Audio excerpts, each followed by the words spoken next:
আমার ক্লাসটা কেন আপনার কাছে সবচেয়ে বেশি ভালো লাগে? অ্যামিজার ওয়াজওয়্যারের সমস্ত ব্যবহার আমি আমার এই মাস্টার ক্লাসে যেহেতু কমপ্লিট করছি সেহেতু এই ক্লাসের নাম দিছি সব পারি master class. Am I right or wrong? Am I clean or dirty?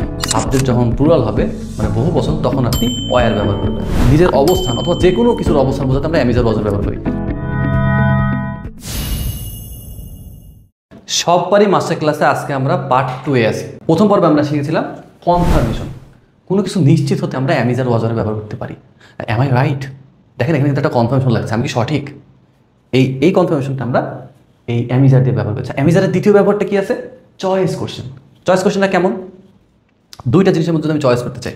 আমি যদি এটাই জিজ্ঞেস করি যে অ্যাম আই রাইট অর রং, আমি কি বিষয় ঠিক নাকি ভুল, দেখেন দুইটা জিনিস আছে, তার মধ্যে কিন্তু আমি আমার অপোজিট কাউকে চয়েস করতে বলছি। সেক্ষেত্রেও কিন্তু আমরা অ্যামিজার ওয়াজওয়্যারের ব্যবহার করতে পারি। আচ্ছা, থার্ড কি আছে অ্যামিজার ওয়াজওয়্যারের ব্যবহার? Continuous action. কোনো কিছু কাজ রানিং চলছে, ঘটমান, এরকম কিছু একটা বিষয়কে আমরা অ্যামিজার ওয়াজওয়্যার দিয়ে ব্যবহার করতে পারি। Like I am taking a class, I am listening to you. এগুলো কিন্তু একটা রানিং, কোনো একটা কাজ রানিং বোঝাচ্ছে যে চলমান আছে। আচ্ছা, অ্যামিজারের পরবর্তী চতুর্থ ব্যবহার কি? আপনার তো মনের ফিলিংস অথবা যে কোনো ফিলিংস আপনি কি অ্যামিজার দিয়ে বলতে পারবেন। যেমন কি আই এম হ্যাপি, এটা আমার একটা মনের অনুভূতি, আমার ফিলিংস, রাইট?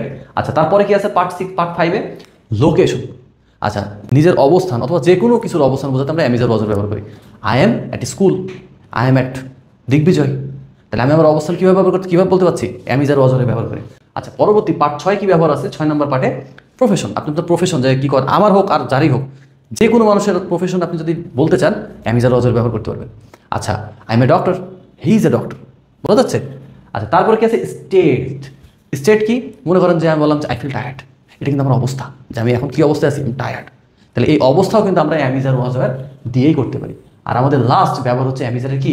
আইডেন্টিটি, মানে নিজের পরিচয়, যারই পরিচয়। I M a doctor, I M a teacher, I M a student, এই যত রকমের পরিচয় দিচ্ছেন সবগুলো কী দিয়ে দিচ্ছেন? অ্যামিজার ওয়াজওয়্যার দিয়ে। আচ্ছা, তাহলে অ্যামিজার ওয়াজওয়্যারের সমস্ত ব্যবহার আমি আমার এই মাস্টার ক্লাসে যেহেতু কমপ্লিট করছি সেহেতু এই ক্লাসের নাম দিছি সব পারি মাস্টার ক্লাস।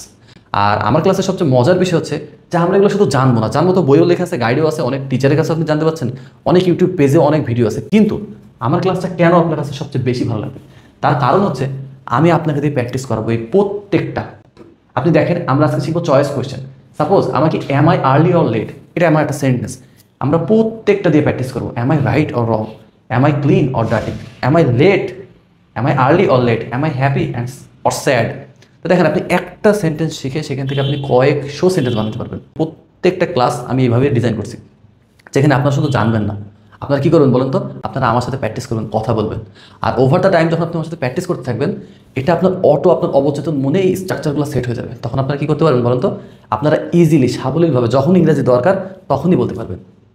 তাহলে আমরা আর দেরি না করে আমাদের ক্লাসটা শুরু করি। এখন আমরা শিখব চয়েস কোশ্চেন, অ্যামিজার ওয়াজওয়্যারের ব্যবহার। দেখি, মনে করেন দুইটা জিনিসের মধ্যে আমি চয়েস করতে চাচ্ছি। সাপোজ আমি কি ঠিক নাকি আমি ভুল, অ্যাম আই রাইট অর রং? নিজেকে নিয়ে বলছি। তারপর আমরা কিন্তু ইজে যাবো, ওয়াজে যাবো, ওয়াজওয়্যার সবগুলো শিখবো। আচ্ছা, ফার্স্টে দেখি অ্যাম দিয়ে শুরু করি। Am I early or late? আমি কি তাড়াতাড়ি চলে আসছি নাকি আমি লেট? এটার পসিবল সেন্টেন্স কী হতে পারে? অ্যান্সার দেখেন, আমরা জানি যে এই অ্যামের আগে যদি আই চলে আসে তাহলে একটা পজিটিভ সেন্টেন্স হয়েছে। দেখেন, ইউ আর আর্লি। আচ্ছা, এটার পজিটিভ। এটা যদি নেগেটিভ করতে চাই, আমরা কি জানি যে আর এর পর একটা নট দিলে কি? You are not early, that's mean you are late. See? আচ্ছা, তাহলে আমরা এম এর কয়েকটা প্র্যাকটিস করার চেষ্টা করতে যে আমরা দুটো অপশন রাখতে চাচ্ছি। কেমন? Am I right or wrong? Am I clean or dirty? Am I early or late? Am I happy or sad? Am I tired or fresh? যাচ্ছে? আচ্ছা, এর পসিবল কি? ইউ আর আর্লি, মানে কি এটা পজিটিভ সেন্টেন্স। একটা জিনিস আমি বারবার বলি যে অ্যামিজার ওয়াজওয়্যার এইগুলোর সাথে জাস্ট নট যদি দিয়ে দেন তাহলে নেগেটিভ হয়ে যাবে, আর এই অ্যামিজারকে যদি সামনে দিয়ে দেন তাহলে কোশ্চেন হয়ে যাবে। কেমন? আচ্ছা, তাহলে আমরা অ্যামের ব্যাপারটা বুঝতে পারছি। আচ্ছা, তাহলে আমরা একবার একটু মনে করে নিই, সেটা হচ্ছে যে অ্যামটা কার সাথে বসে বলেন তো? নিজের সাথে, আই অ্যাম। আচ্ছা, ইজটা কি? থার্ড পারসন সিঙ্গুলার অথবা সেকেন্ড পারসন, হি। থার্ড পারসন সিঙ্গুলার সাথেই হবে হি, হি ইজ। আচ্ছা, আরটা কখন হয়? ইউ আর, দে আর, বোঝা যাচ্ছে? ওয়াজওয়্যারটা কখন? পাস্ট টেন্সের ক্ষেত্রে, এটা আমি কিন্তু আগের ক্লাসেও বলছিলাম, আপনাদের হয়তো মনে আছে। আচ্ছা, তাহলে আমরা ইজ দিয়ে সেন্টেন্স তৈরি করি। কি? আমরা দুটো অপশন দিচ্ছি, is he happy or sad? সে কি খুশি নাকি সে দুঃখিত? আচ্ছা, দেখেন, হি ইজ হ্যাপি। আমরা কি জানি যে এই ইজটা এই সামনে যদি চলে আসে তাহলে কি সেন্টেন্স তৈরি হয়ে যায়। আমি আপনাকে এখান থেকে বোঝাই, খেয়াল করে দেখবেন এই জিনিসটা আমি এর আগের বারেও কিন্তু বলছি আপনাদেরকে। সেটা হচ্ছে যে ইজের সাথে যদি নট দিয়ে দেন তাহলে নেগেটিভ হয়ে যাবে, হি ইজ নট হ্যাপি। আর এই ইজটাকে যদি আপনি সামনে দিয়ে দেন তাহলে আবার কোশ্চেন হয়ে যাবে, ইজ হি হ্যাপি। তো আমরা যত চয়েস কোশ্চেন তৈরি করছি সেটা আমরা মাঝখানে একটা অর রাখবো। এই যে দেখেন or, is he happy or sad. আর এখন আমরা প্র্যাকটিস করবো। আসেন আমার এই প্র্যাকটিসটা শুরু করেন। Is he right or wrong, is he clean or dirty, is he early or late. আচ্ছা সবগুলো মানে কি হচ্ছে বলুন তো? Is he early or late মানে কি, সে কি তাড়াতাড়ি এসছে অথবা সে কি দেরিতে এসছে। Is he happy or sad, যেটা তো আমরা করলাম। Is he tired or fresh, সে কি ক্লান্ত নাকি সে সতেজ। আচ্ছা is he strong or weak, সে কি সবল নাকি সে দুর্বল। বুঝাচ্ছে? আচ্ছা এবার আমরা আসি আর এর ব্যবহার। আমরা জানি কি প্লুরাল মানে একের বহু বচন যদি হয় সেক্ষেত্রে আমরা আর ব্যবহার করি, যেমন দে আর তারা। আচ্ছা অথবা আমি যদি আপনার ইউ মানে সেকেন্ড পার্সন ধরি, মাথায় রাখবেন ইউ ইংরেজিতে তুমি তোমরা একটাই, ওরা আমরা শুধু ইউই ব্যবহার করি। ওরা তোমরার জন্য কিন্তু আলাদা কোনো ওয়ার্ড ইংরেজিতে নাই। তো সেহেতু আমরা কী করবো, আর দে টায়ার্ড অর অ্যাক্টিভ, তারা কি ক্লান্ত অথবা তারা সতেজ। দেখেন এটার কি অ্যান্সার হলো, দে আর অ্যাক্টিভ, তারা সতেজ। আচ্ছা এটা যদি আমি নেগেটিভ করতে চাই, দে আর নট অ্যাক্টিভ, তারা সতেজ না। এবার আমরা কিছু প্র্যাকটিস করি। দেখেন আর দে রাইট অর রং, তারা কি ঠিক অথবা তারা ভুল। আর দে ক্লিন অর ডার্টি, তারা কি পরিষ্কার নাকি তারা নোংরা। আর দে আর্লি অর লেট, তারা কি তাড়াতাড়ি আসছে নাকি তারা লেট করছে।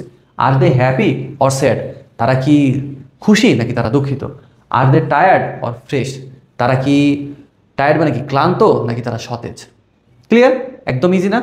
আমার মনে হয় যে এভাবে যদি আপনার প্র্যাকটিস করতে থাকেন প্রতিদিন, এইগুলো আপনার মাথায় অটোমেটিক্যালি সেট হয়ে যাবে, আপনাকে মুখস্থ করা লাগবে না। আমার কোর্সের সবচেয়ে ফান বিষয় হচ্ছে যে আপনাকে মুখস্থ না, আপনার প্র্যাকটিসের মাধ্যমে আপনার মনে থেকে যাবে। যে মুখস্থ আপনার কষ্ট করে করা লাগে সেটা কিন্তু প্র্যাকটিস করতে করতে অটো আপনার মাথায় চলে, আপনি শুধু শব্দার্থগুলো ভালো করে পড়বেন, এইগুলো ভালো করে পড়বেন এবং এই সেন্টেন্স থেকে একটা নতুন নতুন করে সেন্টেন্স তৈরি করতে শুরু করে দেবেন। অসংখ্য সেন্টেন্স আপনি এই আমার একটা শিট থেকে কিন্তু তৈরি করতে পারবেন। এবার আমরা শিখবো ওয়াজের ব্যবহার। ওয়াজ আমরা কখন ব্যবহার করি? আমরা জানি যখন কোনো পাস্ট টেন্সের কথা বলতে চাই, অতীতকালে কোনো ঘটনা বলতে চাই, তখন কি আমরা ওয়াজের ব্যবহার করি। একই কথা বলি যে সে কি সুখে ছিল নাকি সে দুঃখিত ছিল। তাহলে ওয়াজ হি হ্যাপি অর স্যাড। দেখেন এক কথায় যত রকমের এগুলো সবগুলো ক্ষেত্রে আমরা যত পাস্টের যত আলোচনা করবো অতীতের সবগুলো ক্ষেত্রে আমরা ওয়াজ ব্যবহার করতে পারি। হ্যাঁ প্লুরাল মানে একের অধিক যখন হতে পারে, মানে আপনার সাবজেক্ট যখন প্লুরাল হবে মানে বহু বচন, তখন আপনি ওয়ার ব্যবহার করবেন। আচ্ছা দেখেন ওয়াজ হি হ্যাপি অর স্যাড, সে কি সুখী ছিল নাকি সে কি দুঃখিত ছিল। আবার এখানে আসেন ওয়াজ হি রাইট অর রং, সে কি ঠিক ছিল নাকি সে ভুল ছিল। ওয়াজ হি ক্লিন অর ডার্টি, সে কি পরিষ্কার ছিল নাকি সে কি নোংরা ছিল। আচ্ছা শুধু ওয়াজ হি দিয়ে না, কিন্তু আমি কিন্তু দে দিয়েও করতে পারি। দেখো কিন্তু এই ক্ষেত্রে আপনাকে দেখতে হবে যে যখন দে হবে তখন অয়ার হয়ে যাবে, কিন্তু এই যে অয়ারের ব্যাপারটা চলে আসবে। আমি যদি বলি যে were they right or wrong, তারা কি ঠিক ছিল নাকি তারা ভুল ছিল। বুঝা যাচ্ছে? সেম জিনিস কিন্তু আমরা প্র্যাকটিস করেই যাব। এখন আমরা অয়ারের কিছু ব্যবহার দেখি। দেখেন অয়ার ওয়াজেরই কিন্তু past tense, like was were, ওয়াজটা প্লুরাল। আচ্ছা প্লুরালটা কখন ব্যবহার করবো? দেখেন were they happy or sad, তারা কি খুশি ছিল নাকি তারা দুঃখিত ছিল, তাতে কি ইউজ করবো? অয়ার। আচ্ছা এবার তাহলে আরও সেন্টেন্স তৈরি করি। Were they right or wrong, তারা কি ঠিক ছিল নাকি তারা ভুল ছিল। Were they clean or dirty, তারা কি পরিষ্কার ছিল নাকি তারা নোংরা ছিল। Were they early or late, তারা কি তাড়াতাড়ি এসেছিল অথবা তারা কি দেরিতে এসেছিল। Were they happy or sad, তারা কি খুশি ছিল নাকি তারা দুঃখিত ছিল। দেখছেন সবগুলো কিন্তু অনেক ইজি। তাহলে আমরা এখান থেকে একটা করে সেন্টেন্সের প্যাটার্ন দেখবো, হ্যাঁ বোধক, না বোধক এবং কি কোশ্চেন, এই তিনটা প্যাটার্ন নিজে নিজে তৈরি করার চেষ্টা করবো। ঠিক আছে? প্রত্যেকটা am is are was were সবগুলো দিই। আশা করি আমার এই ক্লাসের পরে আপনাদের এই choice question, am is are দের চয়েস কোশ্চেন আপনারা খুব ইজিলি করতে পারবেন। আচ্ছা আমাদের নেক্সট পার্ট 3-তে আমাদের 3 নম্বর পার্টে থাকবে আমরা কন্টিনিউয়াস অ্যাকশন দেখব, যে কোনো চলমান কাজ। এখন আমি যদি আপনি জিজ্ঞেস করছি আমি খুব বেশি জোরে বলছি, তাহলে অ্যাম আই স্পিকিং ফাস্ট, আমি কি জোরে কথা বলছি, এই ধরনের কথা বলতে গেলে আপনারা অবশ্যই এই কন্টিনিউয়াস অ্যাকশনের এই ক্লাসটা পার্ট 3 ক্লাসটা দেখবেন, যেখানে আমরা অ্যাম ইজ আর ওয়াজ ওয়ারের সমস্ত ব্যবহার কাভার করব। আপনাদের মধ্যে যারা এখন আমাদের পেজ সাবস্ক্রাইব করেননি, ফলো করেননি, তারা খুবই শীঘ্রই করে ফেলেন। আমাদের এই সিরিজে আমরা পার্ট 1 থেকে পার্ট 8 পর্যন্ত কভার করব, যেখানে আমরা অ্যামিজারের সমস্ত ব্যবহার শেষ করে ফেলবো। এবং তার কারণে আমরা আমাদের এই কোর্সের নাম রাখছি সব পারি, কারণ আমরা সব ব্যবহার শিখে ফেলবো। এবং শুধু শিখবো না, প্রত্যেকটা আমরা প্র্যাকটিস করবো। কিভাবে?